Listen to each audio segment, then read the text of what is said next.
எனக்கு அருமையானவர்களே, நான் உண்டு, என் வேலை உண்டு, என் குடும்பம் உண்டு, என் சந்தோஷம் எனக்கு பெருசு. என்னை சுற்றி இருப்பவர்களை குறித்து எனக்கு எந்தவித அக்கறையும் இல்லை. எனக்கு வேண்டியது கிடைக்கணும்னா நான் எந்த எல்லைக்கு வேணாலும் போவேன். எனக்கு தேவைப்பட்டது கிடைச்சிடுச்சுன்னா பழைய செருப்பை கலட்டி வீசுற மாதிரி ஏதாவது சாக்கு சொல்லி என் தேவைகளை சந்தித்த நபரை கலட்டி விட்டுட்டு போய்கிட்டே இருப்பேன். என் காரியம் ஆகணும்னா 1000 பொய் சொல்ல கூட தயங்க மாட்டேன். என் மேல உண்மையான அன்பு வைத்திருப்பவர்களை நான் பேசுற வார்த்தையாலேயோ என்னுடைய நடத்தையாலேயோ காயப்படுத்தி இருந்தா அதற்காக கொஞ்சம் கூட வருத்தப்படாமல் எந்த உணர்வும் இல்லாம சாரி என்று சிம்பிளா சொல்லிட்டு என் வேலையை பார்த்துட்டு போய்கிட்டே இருப்பேன். நான் தப்பே செஞ்சிருந்தாலும் எதையாவது சொல்லி நான் செஞ்சது சரிதான்னு நிரூபிக்காம விட மாட்டேன். நான் சொல்றத நீ முதல்ல கேளு, அப்புறம் நீ பேசுறத பத்தி யோசிப்போம். அவன் பண்ண தப்புக்கு அவன் அனுபவிக்கிறான், அதுக்கு நான் என்ன செய்ய முடியும்? என்னாலலாம் பரிதாபப்பட்டு கொண்டிருக்க முடியாது. இன்னைக்கு நீ இல்லைன்னா நாளைக்கு வேற ஒருத்தன். உன்னால எனக்கு நடக்க வேண்டியது நடந்துருச்சா, குட் பை என்று சொல்லிட்டு போய்கிட்டே இருப்பேன். நான் எங்க இருந்தாலும் நான் தான் டாப்பா இருக்கணும் என்று தன்னை தானே முக்கியப்படுத்திக் கொள்வது. இதுக்கெல்லாம் எதுக்குங்க நன்றி சொல்லிக்கிட்டு? ஏதோ நான் அவன் மேல அன்பு வச்சிருக்கேன்னு சொல்லி நம்பி ஏமாந்து இதெல்லாம் எனக்கு அவன் செஞ்சுக்கிட்டு இருக்கான். என்றைக்காவது ஒரு நாள் உண்மை தெரிந்தால் என்னை விட்டுட்டு போக போறான். அதனால இவனுக்கெல்லாம் ஏன் நன்றி சொல்லி நேரத்தை வீணடிக்கணும்? இருக்கின்ற வரைக்கும் லாபம் என்று போய்கிட்டே இருக்கணும். என்னைய பத்தி யாராவது தப்பா பேசட்டும், அப்புறம் இருக்குது அவனுக்கு. இப்படி எல்லாம் பேசுகிற நடந்து கொள்கின்ற ஒருவரை இந்த சமுதாயம் செல்பிஷ் ஃபெலோ, அதாவது சுயநலவாதி என்று அடையாளப்படுத்துகின்றதை நாம் யாவரும் அறிவோம்.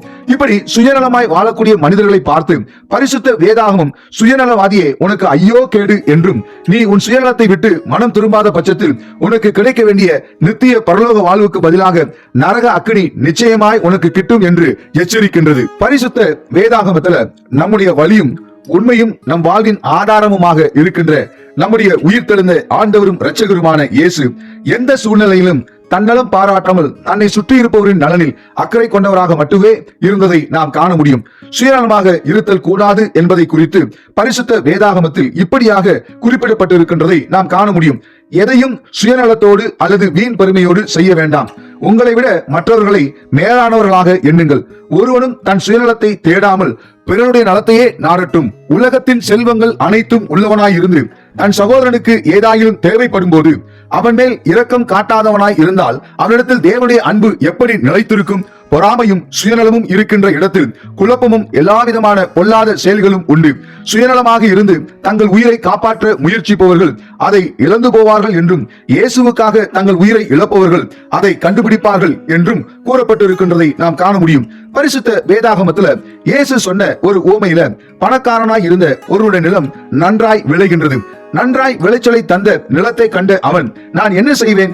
என் விளை பொருட்களை சேர்த்து வைக்க போதுமான இடமில்லையே என்று தனக்குள்ளே சொல்லிக் கொண்டு, நான் ஒன்று செய்வேன், என் களஞ்சியங்களை இடித்து இன்னும் பெரிதாக கட்டுவேன், அங்கு என் தானியத்தையும் பொருட்களையும் சேர்த்து வைப்பேன். பின்பு அவன் தன் ஆத்மாவை பார்த்து, என் ஆத்மாவே, உனக்கு பல ஆண்டுகளுக்கு வேண்டிய பல வகை பொருட்கள் சேமித்து வைக்கப்பட்டுள்ளன, நீ ஓய்விடு, உண்டு குடித்து மகிழ்ச்சியில் பூரிப்பாயிரு என்று தனக்குள் கூறிக்கொள்ளுகின்றான். ஆனால் பரிசுத்த தேவனோ அவனிடம், மதிகேடனே, இன்று இரவே உன் உயிர் உன்னை விட்டு பிரிந்துவிடும். அப்பொழுது நீ சேர்த்து வைத்த அத்தனை பொருட்களும் யாருடையவை ஆகும் என்று கேட்கின்றார். தேவனிடத்தில் ஐஸ்வர்யவானாய் இராமல் தமக்காகவே செல்வம் சேர்த்து வைக்கின்ற, தன்னை பற்றி மட்டுமே சிந்தித்த இந்த சுயநலவாதி இப்படியே இருக்கின்றான் என்கிறார். இந்த சம்பவத்தில் தன்னுடைய நிலம் நன்றாக விளைந்து அதிகமான பலனை கொடுத்தது நிமித்தம் அதை தேவைப்படுபவர்களோடு பகிர்ந்து கொள்ளாமல் சுயநலமாய் தனக்காக மட்டுமே களஞ்சியத்தில் சேர்த்து வைத்த அந்த பணக்கார சுயநலவாதியின் உயிர் அந்த இரவிலேயே அவனை விட்டு பிரிந்து போகின்ற பட்சத்தில் அவன் சேர்த்து வைத்த அத்தனையும் வீணாய் போகின்றதையும், அந்த சுயநலவாதியின் நிலைமை பரிதபிக்கப்பட்டு போனதையும் நாம் காண முடிகின்றது.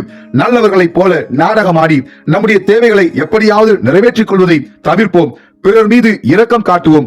பிறரை நம்மிலும் மேலானவர்களாக என்ன பழகிக் கொள்வோம். பொய்களையும் புரட்டுகளையும் தவிர்ப்போம். சுயநலவாதிகளாக இருந்து நமக்கு கிடைக்க வேண்டிய பரலோக வாழ்வை இழந்து நரக அக்கினிக்கு நாம் தப்பித்துக் கொள்வோம். இயேசு கிறிஸ்து தமக்கே பிரியமாய் நடவாமல் தன்னை நிந்தித்தவருடைய நிந்தைகளை தம்மேல் ஏற்றுக்கொண்டது போல நாமும் சுயநலவாதிகளாய் இல்லாமல், அதாவது நாம் நமக்கே பிரியமாய் நடவாமல் பிறருடைய பலவீனங்களை தாங்குவோம்.